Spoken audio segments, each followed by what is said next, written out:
Selamat pagi, siang, dan malam kepada semua penonton dimanapun berada. Judul dari podcast kita pada hari ini adalah The Power of Forgiveness, atau bisa dikenal juga sebagai kuasa dari pengampunan.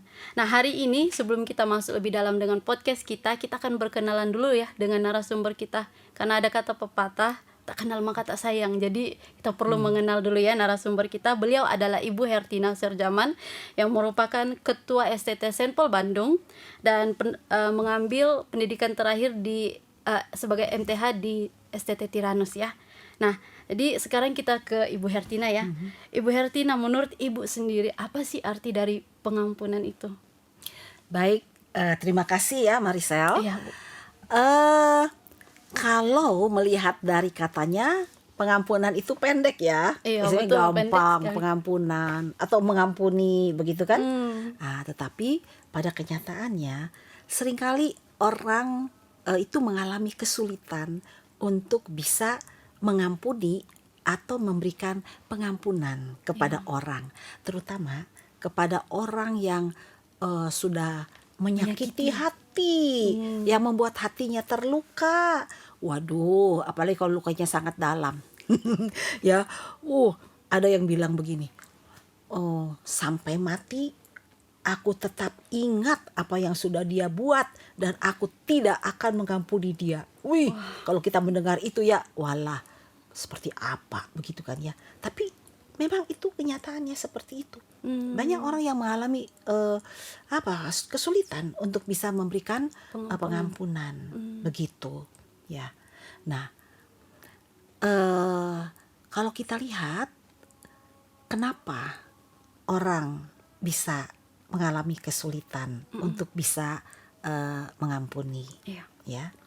Yang tadi saya katakan tadi itu rasa sakit ya. Iya. Rasa sakit yang tidak terselesaikan ya. Dan kemudian kalau itu terjadi berulang, rasa sakit itu tidak terselesaikan sehingga akan merusak kepercayaan Dari dalam ya, diri. ya dalam diri dia terhadap orang yang menyakiti dia begitu kan ya.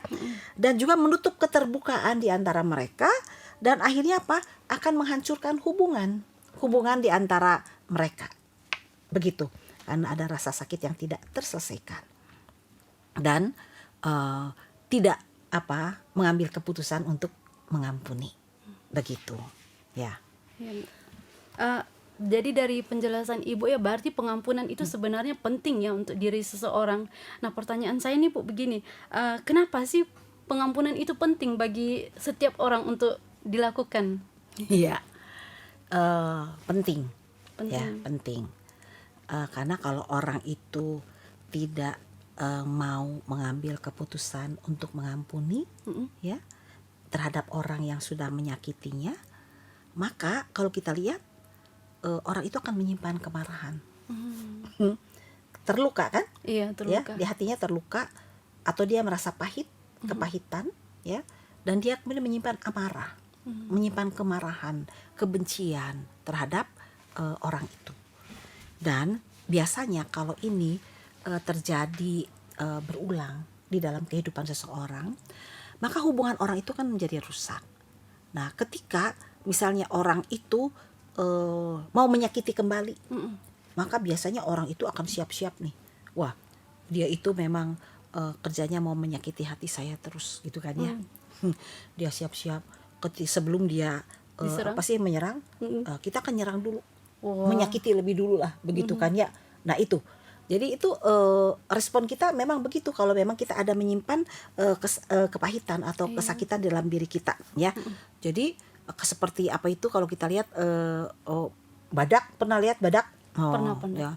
Kalau misalnya dia ada yang tiba-tiba mengganggu dia, menyerang dia, dia akan cepat menyerang. Gitu kan ya. Wah, akhirnya bisa terjadi pertarungan begitu kan ya. Itu ya.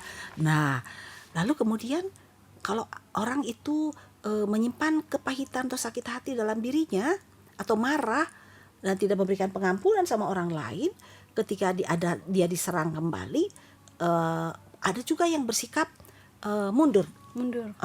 Bersikap mundur ya. Dia tahu, waduh, dia mau bikin sakit hati saya lagi. Dia merasa terancam kan? Mm-mm. Akhirnya dia mundur, tanya dia diam, gitu kan. Nah, seperti landak gitu kan Oh, ya. landak ya. Iya, tapi diam, tapi diam-diam durinya itu Siap-siap. berdiri siap-siap. Nah, gitu kan ya. Ada kan orang yang diam, ya, lalu kemudian seolah tidak menyerang. Mm-mm. Tapi jangan salah, orang menyerang itu akan tertusuk duri, jadi akan tersakiti juga. Tersakiti juga. Begitu ya. Itu caranya dia tidak menyerang, diam, tapi sebetulnya diam-diam dia itu menyerang juga, begitu kan ya, gitu ya. Nah itu, jadi situasi yang ada seperti itu. Jadi orang itu biasanya kalau dia misalnya merasa terluka, Mm-mm. lalu dia akan menjadi marah, gitu kan ya, marah. Lalu dia memikirkan gimana caranya saya bisa membalas kembali kan. Iya, betul. Wah, pembalasan gitu kan ya. Nah, itu. Dan kemudian kalau misalnya itu dia ketika memikirkan semua itu, satu sisi dia ingin membalas, tapi kemungkinan bisa juga ada rasa takut gitu ya. Yang seperti landak tadi ya. Iya. Ke belakang begini gitu kan ya, melarikan diri lah, nggak mau menghadapi. Itu yang keadaan yang terluka itu seperti itu. Nah, kalau kita lihat memang itulah kebanyakan kondisi yang ada di dalam kehidupan kita sebagai manusia, itu tidak mau melepaskan pengampunan, tapi menyimpan luka, kemarahan, sakit hati itu di dalam dirinya. Jadi ditumpuk-tumpuk Iya, dalam dirinya. iya. Nah itu. Nah sehingga kalau dia memang tidak mau melepaskan pengampunan, yang terjadi itu justru akan merusak dirinya sendiri juga, gitu kan ya. Dirinya sendiri. Karena apa? Kalau orang yang mengalami luka, Mm-mm. itu kan Iya. fisik Iya, ya. betul-betul. Itu biasanya kalau misalnya tergores sedikit mah Enggak apa-apa lah ya. enggak apa-apa lah ya, gitu kan ya. Sakit sedikit, tapi tergoresnya itu dalam, itu sakitnya kan lebih terasa, begitu Betul. kan ya. Iya. Kayak kemarin Maricel kena Kaca. kaca, pecahan kaca kan. Iya, iya. Ya, sepertinya lukanya itu kecil, tapi sakit kan, Sakit. Berdarah.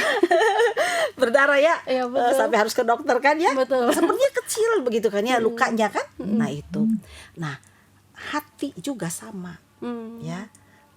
Ketika ada orang yang melukai, ketika ada orang yang menyakiti, ya, hatinya merasa terluka. Betul.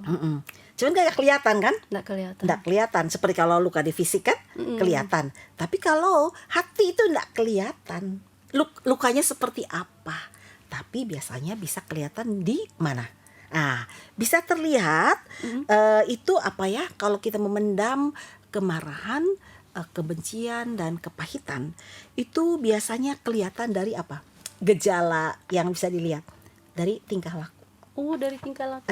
Kelihatan orang yang menyimpan sakit hati ya, kemarahan, ya, kepahitan, dan dia belum bisa mengampuni, itu kelihatan dari apa? Dari perilakunya.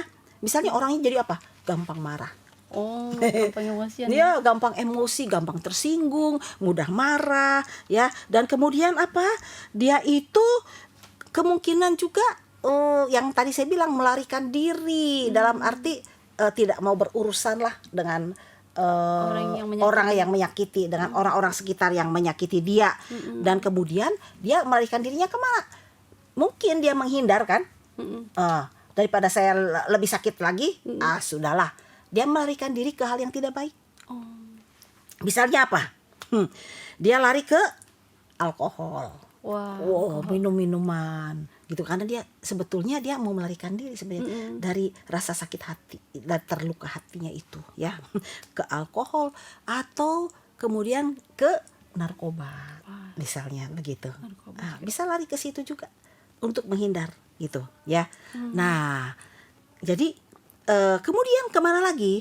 Kita bisa lihat juga di sini dari gejala fisik.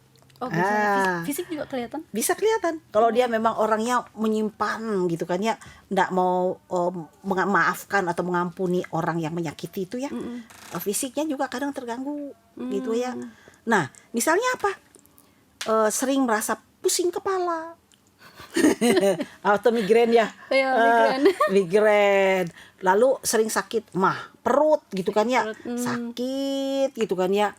Atau jadi kadang gatal-gatal begitu kan ya. Bisa juga seperti itu karena apa? Itu pikirannya itu lebih banyak memikirkan orang-orang si anu nyakitin saya. Dia nyakitin saya, si itu nyakitin saya. Jadi banyak yang dipikirin itu orang-orang yang melukai dia, yang menyakiti dia. Satu sisi dia tidak mau melepaskan pengampunan, numpuklah di dalam, menyimpan sampah. Efeknya apa keluarnya? Ya fisiknya jadi terganggu. Berarti kesehatan fisik terganggu tuh juga Ganggu. bisa jadi karena tidak mengampuni ya. Iya, menyimpan kepahitan, nggak mau mengampuni kan? Iya, betul. Itu kayak nyimpen apa? Sampah yang busuk di dalam, atau tikus di rumah kita itu. Iya. Kalau ada tikus mati, Ah, ya, terus kita nggak tahu di mana nih. Tapi kan ada misalnya gitu kan ya, tapi nggak kelihatan kan, mungkin di atas gitu kan ya. Tapi kita bisa mencium baunya kan, oh iya. yang betul. busuk gitu kan ya. Tinggal dicari sumber baunya. Iya, tapi itu kan kalau nggak dibuang, itu busuknya tuh kemana-mana. Betul. Apa mencemari lingkungan kan? Betul. Bener. Nah, kita juga kalau tidak mau melepaskan pengampunan, banyak menyimpan kemarahan, kepahitan, luka hati di dalam diri kita. Kita itu seperti apa? Jadi seperti tikus itu yang bau busuk, dalam arti ke lingkungan itu jadi bisa mengganggu, ya kan? Iya, betul. Mengganggu, begitu kan ya? Nah itu, jadi tersimpan. Dan kemudian ya itu secara emosi juga terganggu. Secara emosi. Iya, jadi cepat tersinggung, Dikit-dikit marah. dikit-dikit marah, gitu kan ya. Pikirannya negatif, negatif dalam segala sesuatu, melihat apa? Padahal ada yang baik, tapi yang selalu dilihat yang negatifnya, begitu ya. Nah itu, ya. Kemudian orangnya menutup diri, ya. Jadi dengan hubungan dengan orang itu kan terganggu tuh. Ya, jadi hubungan dengan orang pun jadi agak gimana ya, jadi menutup lah gitu ya, nggak bisa terbuka, gitu kan ya. Lalu kemungkinan juga bisa mengalami depresi, Oh, depresi ya. secara emosi, gampang sedih, murung, nggak bisa bahagia, nggak bisa bersukacita. Nah gitu, kenapa? Ya di dalamnya itu kan Tertumpuk sudah tertumpuk di dalam. semua, menyimpan sampah di dalam, gitu kan ya. Nah itu yang bisa kita lihat. Nah itulah, jadi kalau misalnya kita tidak melepaskan pengampunan ya terhadap orang yang sudah menyakiti kita, bahaya sendiri buat kita. Oh, bahaya sendiri ya buat Iya, kita. buat kitanya sendiri. Makanya kenapa firman Tuhan tuh menyuruh kita untuk apa? Kalau ada orang yang menyakiti kita, Tuhan bilang kamu harus bisa memberikan pengampunan. Berapa kali? Maka kalau Tuhan bilang 70 kali 7 kali 7 begitu kan ya. Wah, itu berarti pengampunan tuh harus apa ya? Enggak terbatas. Ya. Iya sih. Iya. Karena enggak mungkin ada yang hitung aku sudah ampuni kau 1 kali 2 kali. Iya. Jadi kalau kita lihat pengampunan tuh kata Tuhan harus berikan tidak terbatas gitu kan, sama orang yang sudah melukai kita atau menyakiti hati kita. Tapi sebetulnya kenapa Tuhan memberikan perintah seperti itu? Seolah-olah, wih enak aja Tuhan, dia udah bikin sakit hati saya. Masa saya harus mengampuni? Biasanya itu sakit hati itu nggak jauh-jauh. Biasanya dengan orang yang dekat dengan kita. Iya, Misalnya betul. orang tua dengan anak, begitu kan ya. Jadi orang tua yang terlalu keras, orang yang tua yang terlalu kasar sama anak, menimbulkan sakit hati dalam diri anak, sehingga anak itu timbul rasa marah sama orang tua. Begitu, bahkan mungkin benci sama orang tua, begitu kan ya. Atau antara pasangan suami istri. Oh, pasangan suami istri. Iya, dulu waktu pertama kali ketemu itu biasanya apa? Sayang, jatuh cinta, gitu kan? Wah, gitu kan ya. Iya. Ya, tapi waktu mungkin udah menikah sekitar berapa tahun, tiba-tiba yang tadinya cinta berubah menjadi benci. Kadang melihat kenyataan, wih ternyata pasangan yang saya harapkan ke seperti ini. Kenyataannya kok jadi begini, gak sesuai harapan. Lalu tiap hari itu bisa marah, bertengkar, menimbulkan sakit hati, kepahitan di dalam diri pasangan, baik suami maupun istri. Nah itu sering kali terjadi seperti itu dengan orang yang dekat, atau dengan teman, dengan sahabat. Kadang-kadang kita juga ada merasa kesal, marah, dia udah nyakitin begitu. Kadang terjadi seperti itu. Nah, makanya itu memang tidak bisa terhindarkan karena Iya, manusia betul. itu kan terbatas ya. Betul, betul. Nggak ada yang sempurna. Makanya Tuhan menyediakan pengampunan itu katanya berapa kali? Wah, 70 kali 7 kali 7. Wah, banyak sekali gitu kan ya. Ya memang begitu. Nah, itu tapi Tuhan kenapa menyuruh seperti itu? Itu sebetulnya gunanya adalah untuk kita sendiri. Seperti yang tadi saya sudah jelaskan, kalau orang nyimpen kepahitan, sakit hati kan apa coba? Kena ke dirinya sendiri lagi. Iya. Jadi bisa mengganggu kan tadi kan? Betul, mengganggu secara tingkah laku, secara emosi, ya, aktivitas secara juga fisik terganggu kan ya? Iya, betul. Dan jiwa kitanya juga jadi rusak begitu kan ya. Makanya Tuhan memberikan perintah harus mengampuni. Jangan menyimpan amarah kita sampai matahari terbenam kata Tuhan gitu kan. Ya, karena apa? Kegunaannya untuk kita. Nah, sekarang kita tahu. Berarti itu waduh, kalau kita tidak melepaskan pengampunan bahaya nih untuk kita nih. Jadi gimana caranya? Gimana caranya? Nah, untuk bisa kita terbebas dari rasa kepahitan yang ada dalam diri kita itu ya. Nah, memang kalau kita sudah terluka ya, itu memang kita harus mengakui kita memang sakit hati ya sakit hati. Kita harus membicarakan. Berarti harus ada pengakuan dari diri kita sendiri dulu. Betul. Saya memang sakit hati dengan sikap si Anu. Saya itu rasanya marah dengan sikap dia. Kita harus mengakui dengan jujur. Memang ya itulah. Saya merasa tersakiti ya. Iya. Dan kita baru berenung. Kira-kira kenapa? Apakah saya yang salah atau dia yang salah? Kalau kita yang salah, kita harus berani untuk mengatakan maaf. Ampuni saya. Maafkan saya. Tapi kalau misalnya orang itu yang salah, ya, kita harus juga mengambil komitmen untuk memaafkan. Bahkan sebelum dia minta maaf pada kita ya. Iya, harus mengambil komitmen untuk memaafkan. Nah, memaafkan itu memang saya bilang tidak gak semudah dengan apa yang kita ucapkan. Betul, tidak semudah. Iya, membalik tangan, tidak semudah itu. Memaafkan itu tidak sama dengan melupakan. Ya. Iya. Kalau orang cenderung melupakan, ya, betul. Udah saya nggak ingat-ingat lagi, biarin saya kubur.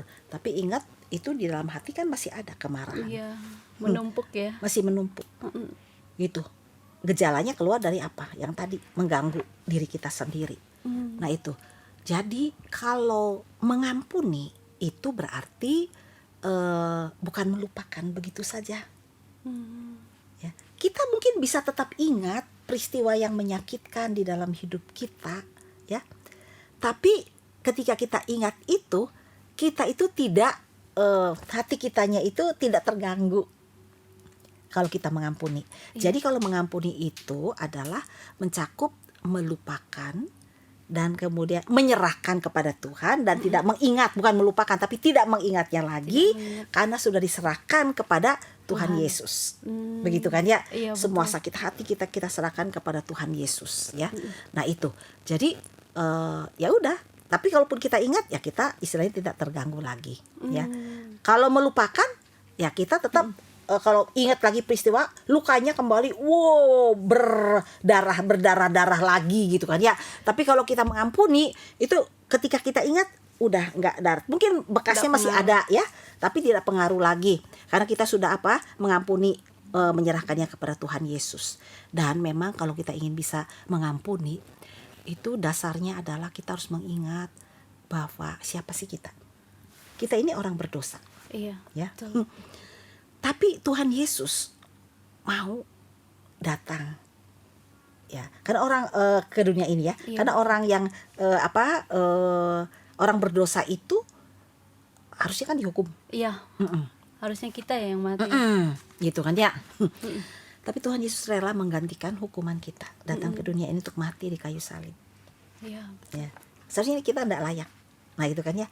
Nah dari sini kita lihat bahwa dengan dasar kasih Tuhan yang luar biasa itu yang mau menebus kita, ya, menyelamatkan kita dari dosa, itulah yang menjadi dasar bagi kita juga untuk bisa mengampuni orang lain gitu. Makanya kalau kita pengen bisa mengampuni, berarti kita harus belajar memahami dan mengenal kasih Tuhan di dalam hidup kita, ya, yang sudah berkorban untuk kita, menebus kita itu, ya. Itu kita harus belajar memahami itu, ya. Dan kemudian memang kita juga di sini kita lihat bahwa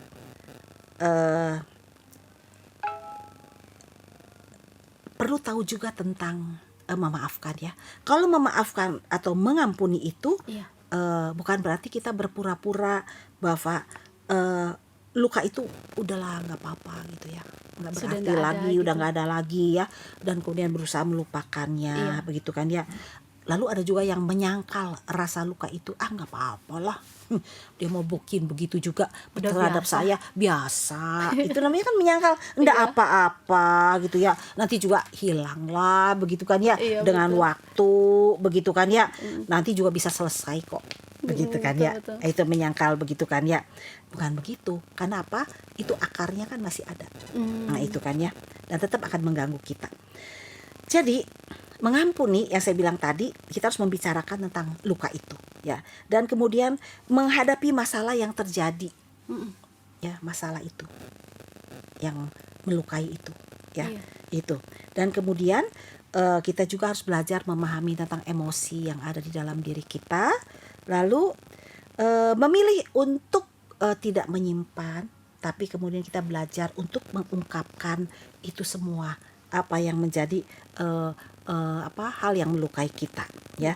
Jadi kalau kita lihat ini di sini ada ayat firman Tuhan dikatakan bahwa dalam Efesus 4 ayat 31 sampai 32, Tuhan juga mau supaya kita itu melepaskan pengampunan, ya.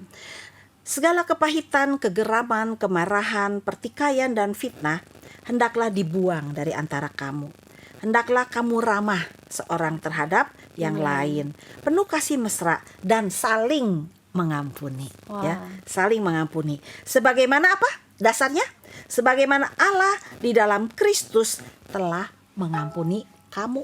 Berarti kita memang sudah ada teladan dari Kristus sendiri, ya. Iya. Heeh. Iya. Berarti sebagai murid Kristus kita juga harus mencontohi sikap Betul. Kristus itu sendiri. Betul. Tapi kadang-kadang ya Bu ya, ada beberapa orang tuh bilang sulit sih untuk mengampuni begitu. Karena ya kata Ibu tadi menumpuk di dalam dirinya. Nah, sebagai seorang murid Kristus nih, apa sih kiat-kiat dari Ibu? Mungkin tipsnya Ibu supaya bisa mengampuni orang yang menyakiti berulang-ulang Iya. gitu.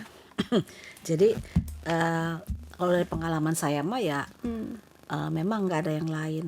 Yang saya tadi bilang kita harus belajar mengenal tentang kasih Tuhan itu, yang sudah terlebih dahulu memberikan contoh untuk bisa mengampuni. Ya kita ini kan, siapakah kita ini? Orang berdosa. Banyak hal yang tidak baik dalam diri kita. Tapi kita diterima oleh Dia. Kita dikasihi oleh Dia. Bahkan Dia sendiri mau mengorbankan dirinya untuk kita. Nah, dasarnya tuh di situ. Supaya kita bisa mengampuni, dasarnya tuh di situ. Yang berikut adalah, ya kita harus tahu bahwa kalau kita terus menyimpan sampah di dalam hidup kita, itu akan busuk, ya, dan akan merusak diri kita. Seperti tadi kan, akibat kita menyimpan itu kan, kemarahan, kebencian dan sebagainya kan, itu akan merusak seluruh kehidupan kita, ya. Dan kemudian, ya, tapi memang kita harus mengenali apa yang melukai kita itu apa, begitu, yang sehingga kita itu menyimpan pahit, begitu kan ya. Kemudian ya istilahnya kita tahu bahwa itu memang menyakitkan, ya kita memang harus mengakui lah itu memang sakit, ya, lalu datang pada Dia, menyerahkan semua itu luka-luka yang ada, kepahitan yang ada kepada Tuhan Yesus, dan katakan pada Dia, Tuhan, hatiku sangat terluka, ya, hatiku sangat pahit, ya, saya sangat marah, benci dengan orang yang sudah melukai hati saya. Tapi saya mau menyerahkan ini kepada Engkau Tuhan, dan aku mau mengambil keputusan untuk mengampuni dia, gitu ya, mengambil keputusan, mengambil komitmen untuk mengampuni dia. Jadi masalah pengampunan itu bukanlah masalah saya bisa atau tidak bisa. Kadang-kadang sulit, makanya saya katakan ya. Betul. Ya. Tapi masalahnya adalah apakah kita mau punya komitmen tidak untuk memutuskan aku mau mengampuni dia. Nah, kalau ketika kita memutuskan untuk mau mengampuni dia, maka Roh Kudus akan menolong kita dan memampukan kita untuk bisa mengampuni. Jadi bukan kekuatan kita, tapi kekuatan yang dari Tuhan. Dan kalau kita mampu melepaskan pengampunan, kita akan lihat bahwa hati kita juga akan diubah oleh dia. Yang tadi penuh dengan kemarahan, Tuhan akan penuhkan kita dengan damai sejahtera dan sukacita yang dari dia. Ya, berarti Bu, kalau setiap kali kita mengampuni, contohnya 100 kali dalam sehari ada orang sakiti hati kita juga datang kepada Tuhan terus menerus supaya Tuhan mampukan kita ya. Terus ada orang, dia juga pernah ngomong begini, saya sudah mengampuni dia, tapi kenapa dia terus menerus melakukan itu? Saya tuh jadi dongkol gitu. Jadi endingnya marah lagi, nggak mau sudah lagi mengampuni. Nah itu bagaimana tuh supaya bisa itu? Nah itu yang tadi sudah dibahas juga kan ya. Iya. Tuhan memberikan perintah kepada kita untuk memberikan pengampunan yang tidak terbatas. Berarti memang solusinya berikan pengampunan. Berikan pengampunan dan ya ingat bahwa perintah Tuhan itu untuk kebaikan kita. Ya. Iya betul. Kalau kita terus menyimpan, apa guna? Nggak ada guna, malah merusak kan seperti saya bilang tadi kan, merusak diri kita sendiri. Jadi tetap kita ketaatan kita untuk mengampuni itu bukan karena orang itu, tapi ketaatan kita untuk mengampuni adalah karena saya mau taat kepada Tuhan yang memerintahkan saya jangan menyimpan kemarahan, kebencian, tapi harus melepaskan pengampunan.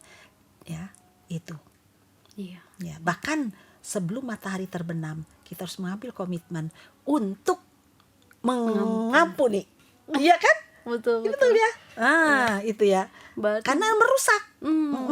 Berarti kalau kita mengampuni itu sebenarnya ada pembebasan juga ya untuk diri kita betul. ya. Berarti memang kalau kata orang pengampunan itu hanya biasa-biasa saja, tapi sekarang di sini dari kata-kata Ibu kita bisa buat kesimpulan bahwa memang pengampunan itu berkuasa ya. Betul. Bukan untuk diri kita saja, tapi buat orang yang kita ampuni. Kuasa pengampunan itu ya justru adalah memulihkan diri kita sendiri, membebaskan diri kita dari perasaan bersalah. Perasaan bersalah, tapi terutama perasaan kemarahan, kebencian, kepahitan itu sendiri. Ya, itu. Dan kemudian satu hal lagi ya yang memang akan memampukan kita untuk bisa memberikan pengampunan juga adalah kalau kita menyadari bahwa hidup kita itu kan ada di tangan Tuhan nih, ya. Dia yang menciptakan kita, dia yang membentuk kita, ya. Dan dia itu adalah Allah yang Maha Tahu. Segala sesuatu yang terjadi dalam hidup kita itu tidak lepas daripada apa? Sepengetahuan Tuhan, ya. Yang senang, yang tidak senang, yang baik, tidak baik, Tuhan tahu semuanya itu, ya. Dan Tuhan mengizinkan itu terjadi.